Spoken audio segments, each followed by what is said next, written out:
जय माता की मित्रों, हम लोग अश्विनी नक्षत्र की बात कर रहे हैं। अश्विनी नक्षत्र का जो जितना भी फल है, जो जन्म नक्षत्र के हिसाब से चारित्रिक विशेषता हो या उससे संबंधित क्या क्या काम, उसके पाठ 27 नक्षत्रों के मैं पहले ही पोस्ट कर चुका हूँ। अगर पूरी डिटेल आपको देखनी है तो आप वहाँ जाके उस वीडियो को देख सकते हैं। अभी बात चल रही है हम लोगों की कि अश्विनी नक्षत्र में कौन से ग्रह प्लेस होते हैं, उस समय वहाँ पे उन ग्रहों का क्या फल मिलता है। पहले हम लोग अश्विनी नक्षत्र में सूर्य की बातें कर चुके हैं। आज चंद्रमा की बात करते हैं कि चंद्रमा अगर अश्विनी नक्षत्र में हो तो कैसा फल मिलता है। चंद्रमा अश्विनी नक्षत्र में होने का मतलब हो गया कि आपका जन्म नक्षत्र अश्विनी है, तो उसके बारे में डिटेल में जितनी भी बातें हैं वो मैं सब नक्षत्रों की पहले कर चुका हूँ, तो आप वहाँ जाके सुन सकते हैं। अभी बात करते हैं कि चंद्रमा चरणों के हिसाब से और ग्रहों के हिसाब से आपको यहाँ पे कैसा फल देगा। वो तो होल ओवर पूरी बातें अश्विनी नक्षत्र की थी हम लोगों ने। आज चरणों के हिसाब से देखेंगे प्लस दृष्टियों के हिसाब से देखेंगे कि क्या फल यहाँ पे अश्विनी नक्षत्र का जन्म पत्री में हम लोगों को होने से और इस प्लेसमेंट की वजह से हम लोगों को मिलता है। तो जैसा कि आप लोगों को पता है, अश्विनी नक्षत्र का प्रथम चरण का कारक मंगल है, द्वितीय का शुक्र, तीसरे चरण का बुध और चौथे चरण का चंद्रमा। अब आते हैं चंद्रमा अगर प्रथम चरण में हो। प्रथम चरण में अगर चंद्रमा होता है तो आदमी का व्यक्तित्व बहुत शानदार होता है। वह विद्वानों विशेषज्ञों की संगति भी प्रदान करता है। उनसे ही विचारों के आदान प्रदान से उसे विशेष आनंद भी आता है। ऐसा जातक चाहे निजी संस्थान में हो या सरकारी सेवा में, वो प्रोग्रेस करता है और उच्च पद पे आसीन होने की कैपेसिटी रखता है।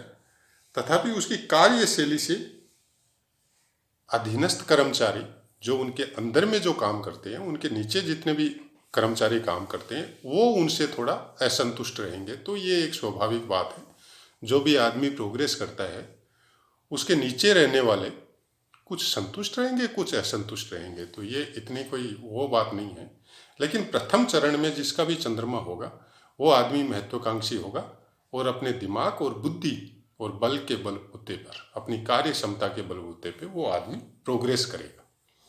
अब देखिए, चंद्रमा जो आपकी बुद्धि मन का कारक है, जब आपका मन स्वच्छ होता है, मन अच्छा होता है, तो बुद्धि भी वहाँ पे प्रोग्रेस करती है। और उसको जब मंगल से बल मिलता है, प्रथम चरण का स्वामी मंगल है, तो वो आदमी उत्तरोत्तर प्रगति करते जाएगा। अब दूसरे चरण में आते हैं जिसका स्वामी शुक्र है।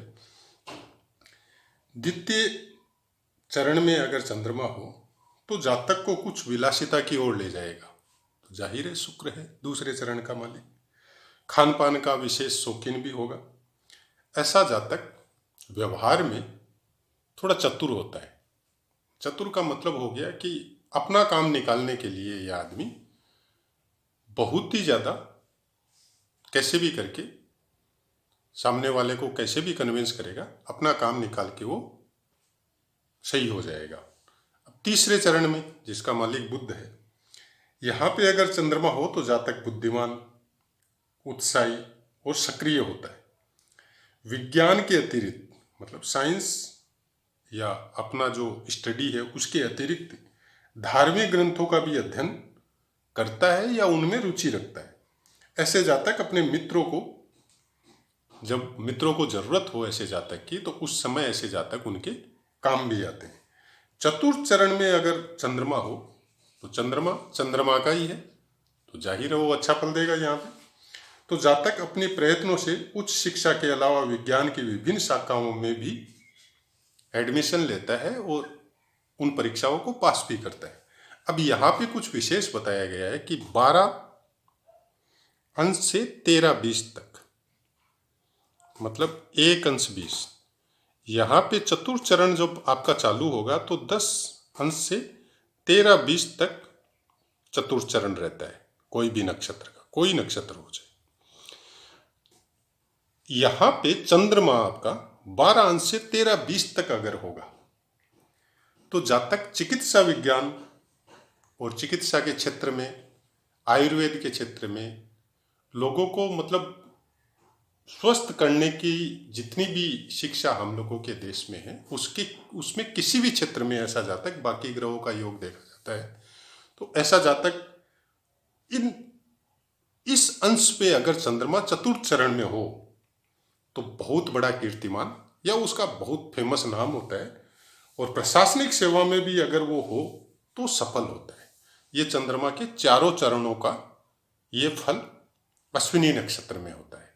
अब आते हैं कि चंद्रमा के ऊपर दूसरे ग्रहों की दृष्टि अश्विनी नक्षत्र में होते हुए, किसी भी नक्षत्र अश्विनी के किसी भी चरण में अगर चंद्रमा आपका अश्विनी नक्षत्र में है तो वहां पे दूसरे ग्रहों की दृष्टि का क्या इफेक्ट होता है। मान लीजिए आपका चंद्रमा यहां है और यहां पे सूर्य बैठा हुआ है, ये मान लेते हैं हम लोग, यहां पे सूर्य बैठा हुआ है। तो सूर्य की दृष्टि जब चंद्रमा की होगी और चंद्रमा अश्विनी नक्षत्र पे होगा तो जातक उदार एवं परोपकारी बनाती है, उसे सत्ता पक्ष से भी अधिकार एवं अन्य बातों का लाभ मिलता है। अब आ जाइए, सूर्य की जगह मंगल हो, अगर सूर्य नहीं हो मंगल हो तो ऐसा जातक जीवन को परावलंबी बना सकती है, उसे दांत एवं कर्ण पीड़ा भी हो सकती है। परावलंबी मतलब दूसरे के धन पे पलने वाला या दूसरे के किए हुए काम की शाबाशी लेने वाला, मतलब पूरी तरह दूसरे पे आश्रित रहने वाला।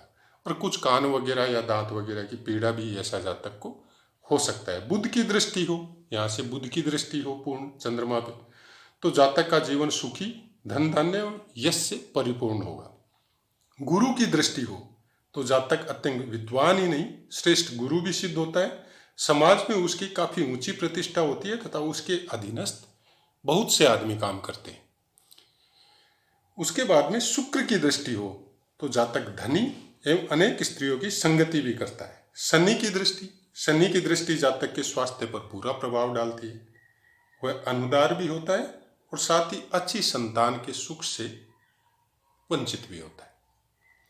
मतलब संतान सुख तो उसको होगा लेकिन अच्छी संतान जो उसके लिए फायदेमंद हो या उसके कहने में चले या उसकी बात माने, उससे वंचित हो सकता है। ऐसा नहीं है कि संतान नहीं होगा, संतान हो सकता है लेकिन पिता और पुत्र में या संतान में कुछ अनबन रह सकती है, ऐसा कुछ इसमें फर्क बताया गया है। तो इसको अपने को ये सब दृष्टि जो है, दृष्टि के हिसाब से भी अपने को फल यहाँ पे दिमाग में सेट करके रखने पड़ेंगे। हम लोग इसकी मेमोरी को अगर हम लोग दिमाग में रखेंगे, जब प्रिडिक्शन करेंगे या अपनी जन्मपत्री देखेंगे या परिवार की किसी की जन्मपत्री देखेंगे तो वो भी अपने को ध्यान में रखना पड़ेगा कि चंद्रमा अगर अश्विनी नक्षत्र में है तो पहले तो आप ये ध्यान में रखिए कि इन चारों में से कौन से चरण में है, उसके बाद में उसके ऊपर दृष्टि कौन से ग्रह की पड़ रही है, तो उन दृष्टियों का भी विशेष इफेक्ट यहाँ पे होता है।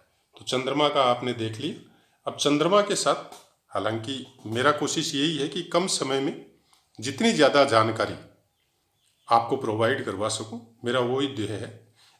इधर उधर की बात न करके हम लोग डायरेक्ट उसी पे चलते हैं कि अगर मंगल, यहाँ पे मंगल की बात करते हैं, अगर मंगल हो अश्विनी नक्षत्र में, अश्विनी नक्षत्र में अगर मंगल हो और प्रथम चरण में हो तो प्रथम चरण में अगर अश्विनी नक्षत्र में मंगल होता है तो जातक गणित, इंजीनियरिंग, सैन्य सेवाओं में सफलता प्राप्त कर सकते हैं। उत्तम स्वास्थ्य से युक्त ऐसे लोग समाज में भी उच्च प्रतिष्ठा पाते हैं, अपने कार्य क्षेत्र में भी प्रतिष्ठित होते हैं। समझ में आया होगा आपको कि मंगल मेष राशि का मालिक है, अश्विनी नक्षत्र मेष राशि के अधीन है और अश्विनी नक्षत्र के प्रथम चरण का कारक मंगल है और मंगल ही अगर अश्विनी नक्षत्र में बैठा है तो जाहिर है बहुत अच्छे फल मंगल से कनेक्टेड। मंगल क्या क्या दे सकता है आपको? शारीरिक बुद्धि देगा, काम करने की क्षमता देगा और आपका स्वास्थ्य के लिए देगा। इंजीनियरिंग क्षेत्र में भी आपको, गणित के क्षेत्र में भी आपको आगे बढ़ाएगा। तो मंगल जब मंगल के ही चरण में होगा अश्विनी नक्षत्र में तो जाहिर है वो मंगल से कनेक्टेड जितने भी अच्छे फल है वो सब आपको देगा। द्वितीय चरण में अशुभ, शुक्र का मंगल के साथ अगर योग होता है तो युति में भी गड़बड़ होता है और दृष्टि में भी वो गड़बड़ करता है। तो यहाँ पे भी वैसा ही कुछ बताया है। तो दरिद्र और संतान पक्ष से भी पीड़ा और हिंसा की भावना ऐसे आदमियों के अंदर भी थोड़ी बहुत देखी जा सकती है। तृतीय चरण में यहाँ पे बुध आ गया, तीसरे चरण में। तो वैवाहिक एवं पारिवारिक जीवन के सुख की दृष्टि से इस चरण में मंगल की स्थिति शुभ मानी गई है। जातक को नौकरी या व्यवसाय फलप्रद होगा। ऐसे व्यक्तियों में कुछ अलग तरह की ऊर्जा, ऐसे काम से संबंधित हो या भोग विलास से संबंधित हो तो कुछ ज़्यादा देखने को या उसके हिसाब से ये लोग चलने की कुछ भावना इनमें कुछ ज़्यादा प्रबल होगी। चतुर्थ चरण में चंद्रमा है। तो जातक का जन्म अगर 12 से 13 अंशों के मध्य, ये 12 to 13 मंगल होना चाहिए 12 से 13। अगर चतुर्थ चरण में अश्विनी है, अश्विनी नक्षत्र है आपका और मंगल का अंश 12 से 13 है यहाँ पे अश्विनी नक्षत्र में, चतुर्थ चरण में मंगल है और मंगल का जो अंश है वो 12 से 13। आप इसको समझने में थोड़ा, जितने भी मैं अंश लिख रहा हूं वो ग्रह का है। नक्षत्र का जो अंश होता है अगर चतुर्थ चरण है तो 10 से 13-20 होगा, ये कंफर्म है, उसी के बीच में कहीं होगा। तो मंगल अगर 12 से 13 अंश के बीच में है तो आपको कुशल इंजीनियर बना सकता है और अच्छा संतान सुख भी ऐसे जातकों को प्राप्त होता है। अब आते हैं कि मंगल के ऊपर दूसरे ग्रहों की दृष्टि, सूर्य की दृष्टि हो। आपका मंगल अश्विनी नक्षत्र में कहीं भी हो सकता है जन्म पत्री में, उसके सामने सूर्य की दृष्टि होनी चाहिए। सूर्य की उसके ऊपर पूर्ण दृष्टि होगी तो जातक विद्वान, बुद्धिमान, मातृ पितृ भक्त, धन संपदा, पारिवारिक सुख से युक्त होगा। चंद्र की दृष्टि हो तो काम वासना की वृद्धि करने वाली और फीमेल के प्रति कुछ विशेष आकर्षित करती है। ये सब उसका कुछ खराब प्रभाव अगर चंद्रमा की दृष्टि होगी तो होगा। बुध की दृष्टि होगी तो सेम चीज है। और अन्य ग्रहों की अगर शुभ दृष्टि नहीं हो तो ऐसा जातक और ही ज्यादा व्यभिचारी टाइप से इसमें बताया गया है। गुरु की दृष्टि अगर हो, गुरु की दृष्टि मंगल पे, मंगल होना चाहिए अश्विनी नक्षत्र में, और गुरु की दृष्टि हो तो शुभ फल होते हैं। जातक का समाज में, परिवार में मान सम्मान होता है, धन के साथ साथ शक्ति का भी उपयोग करने वाला होता है। शुक्र की दृष्टि विलास प्रियता बढ़ाएगी और उसकी वजह से कुछ संकट भी आपके जीवन में ये उत्पन्न करेगी। तथापि समाज सेवक ऐसा जातक हो सकता है। शनि की दृष्टि हो तो जातक पारिवारिक सुख, यहाँ तक कि माता का सुख से भी वंचित यहाँ पे शनि की दृष्टि जातक को करेगी। तो आशा है मित्रों आपको समझ में आया होगा और कोशिश यही है कि जितने समय का वीडियो बनता है उसमें आपको उस समय से कोई तकलीफ नहीं हो, सुनने में कोई तकलीफ नहीं हो और आपको संपूर्ण जानकारी, जितने समय का वीडियो आप देखते हैं उतनी पूरी जानकारी आपको मिले। न कोई कहानी, न कोई इधर उधर की बातें, सब तरह से जितनी भी लिखी हुई है हम लोगों को वेद शास्त्रों में, पुराणों में और ज्योतिष में, उससे कनेक्टेड जितनी भी जानकारी मैं सम्मिलित करके आपको दे सकता हूँ उसी की कोशिश कर रहा हूँ। और शब्द और बोलने का भी मैं यही समझता हूँ कि जो नॉर्मल भाषा हम लोगों में चलती है उसी भाषा में आपको समझाने का प्रयत्न करूँ, कोशिश यही है। बाकी प्रभु की इच्छा है। आप लोग अगर समझ में नहीं आता है तो मैं मोस्टली सब वीडियो में ही बोलता हूँ, आप कमेंट करें, कोशिश करूँगा आपके हर कमेंट का आंसर देने की। बस तकलीफ, रिक्वेस्ट इतनी है कि मैं ऑनलाइन जन्म पत्रिका प्रेडिक्शन नहीं करता। न तो मेरा ये पेशा है, न मैं प्रोफेशनल हूँ। तो आप जन्म पत्री की प्रेडिक्शन करने के लिए मेरे को बाध्य मत करें, ये आपसे रिक्वेस्ट है। हाँ, सीखने के पर्पस से, आपको कोई चीज़ की जानकारी चाहिए उसके पर्पस से, पाठ से संबंधित कोई दिक्कत है, आप डायरेक्ट कमेंट करें, आपको पूरा आंसर मिलेगा। और अगर मैं नहीं दे सका, आंसर आपका लंबा है, नहीं दे सका, तो मैं कोशिश करूँगा एक अलग से वीडियो उसके विषय में बना के आपको पोस्ट कर सकूँ। तो जय माता की मित्रों।